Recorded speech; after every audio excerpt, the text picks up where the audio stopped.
In the heart of Cusco, the capital of the mighty Inca Empire during the 15th and early 16th centuries, stood the legendary Temple of the Sun, known as Coricancha. Its walls were once covered in sheets of gold. Inside the sacred courtyard stood an extraordinary ceremonial garden, where life-sized statues of plants, animals, and shepherds had been crafted entirely from solid gold and silver. To the Inca civilization, gold was never considered ordinary wealth. It was believed to be the sweat of the sun. Roughly 3,000 years earlier, in the Valley of the Kings, the young pharaoh Tutankhamun, who ruled from around 1332 to 1323 BC, was buried inside 3 nested coffins. The innermost coffin was made from a single shell of solid gold, weighing more than 110 kilograms. The ancient Egyptians believed gold was the flesh of the gods themselves, especially the sun god Ra. Half a world away, the ancient Greeks told stories of King Midas and the Golden Fleece. Across civilizations separated by oceans and thousands of years, with no contact between them, the same idea repeatedly emerged: gold could not possibly belong to Earth. They were wrong about the gods. But they were right about one thing: gold did come from the sky. By the end of this video, you will grasp why ancient cultures arrived at that understanding independently. You will observe the instant when humanity witnessed the formation of gold in real time. You will find out why nearly all of Earth's gold is irretrievably locked away from us.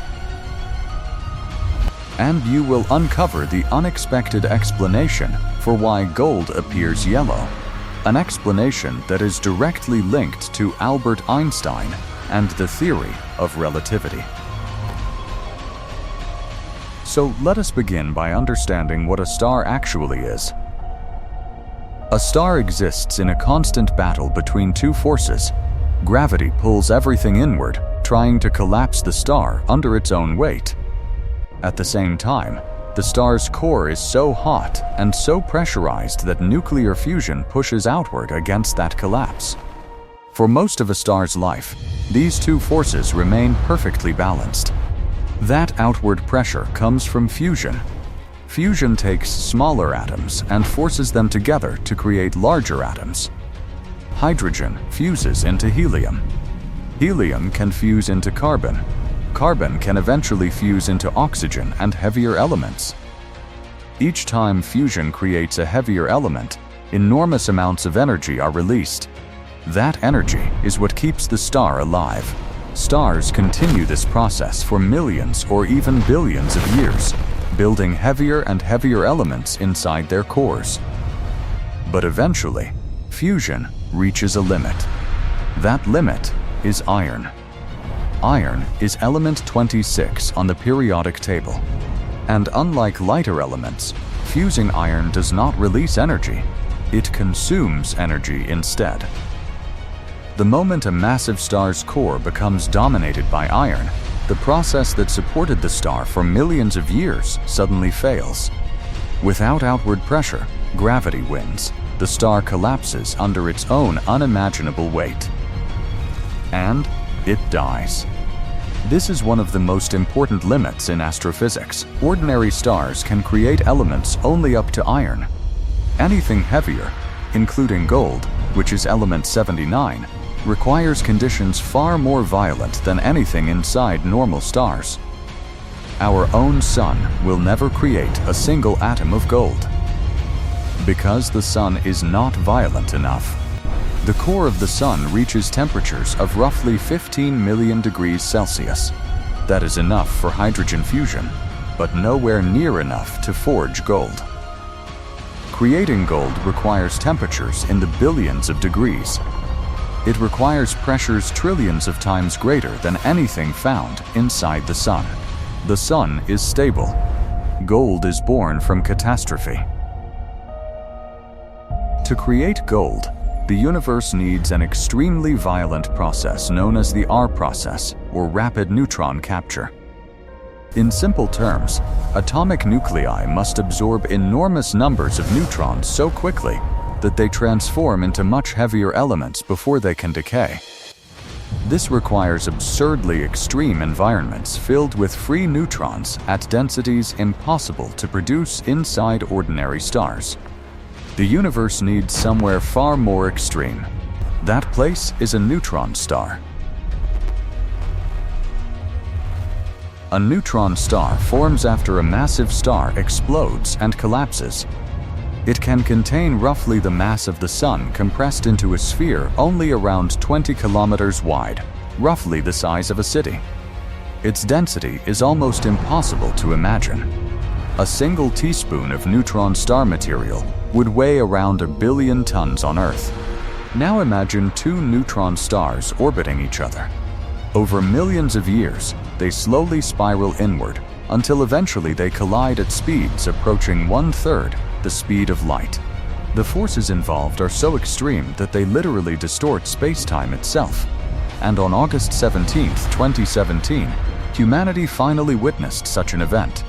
The event became known as GW170817.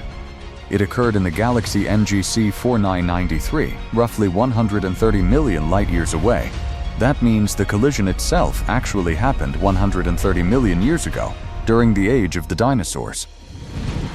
The detection was historic. The observatories LIGO and Virgo first recorded gravitational waves rippling through space-time. Just 1.7 seconds later, NASA's Fermi Space Telescope detected a burst of gamma rays coming from the same location. Hours later, optical telescopes identified the source, a massive explosion known as a kilonova. For the first time in human history, humanity watched gold being created in real time.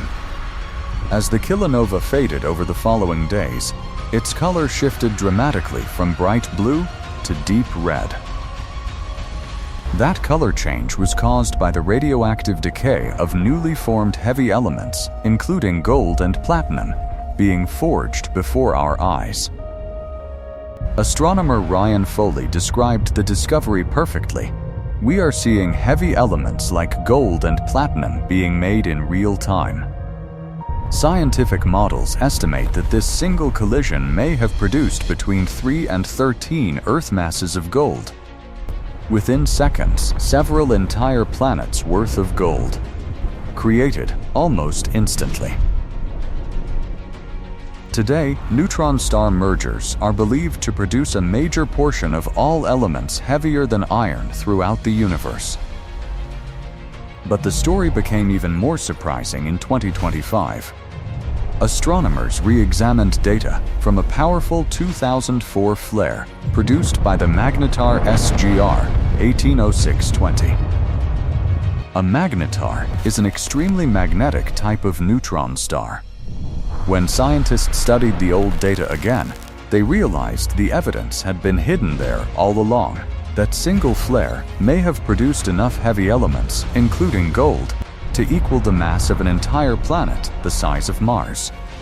Researchers now believe magnetar flares may contribute up to 10% of the heavy elements in our galaxy.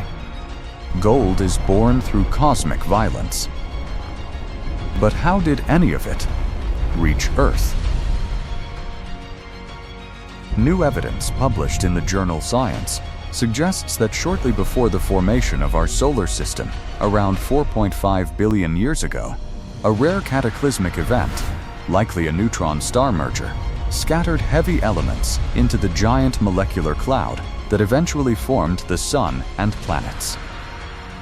The gold in a wedding ring on Earth today existed before the Sun itself was born. But when Earth formed, almost all of that gold disappeared deep underground. Gold is what geologists call siderophile, meaning iron-loving. During Earth's early molten phase, heavy elements such as gold mixed with liquid iron and sank toward the center of the planet through a process called planetary differentiation. More than 99% of Earth's gold is now locked inside the core. nearly 3,000 kilometers beneath the surface.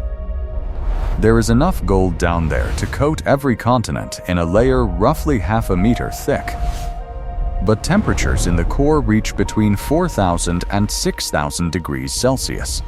Humanity has never drilled even close to those depths. So where does the gold we mine actually come from? The answer is something known as the late veneer. After Earth's core had already formed, countless asteroids and meteorites bombarded the young planet during a period called the Late Heavy Bombardment, around 3.8 to 4.1 billion years ago. Those impacts delivered fresh gold to Earth's surface and upper mantle, and scientists have direct evidence for it. In a landmark 2011 study published in Nature, researchers analyzed ancient 3.8 billion-year-old rocks from Ishua. These rocks preserved a unique tungsten isotope signature that recorded the composition of Earth's mantle before the late veneer occurred. Later meteorite impacts changed that chemical signature permanently. In other words, every piece of gold humans have ever touched arrived from space long after Earth itself formed. Even today, scientists suspect tiny amounts of gold from Earth's deep interior may still slowly rise toward the surface through mantle plumes beneath places like Hawaii. And in some cases, cosmic violence not only delivered gold, it preserved it. Around 40% of all gold ever mined by humanity came from a single region, the Witwatersrand Basin.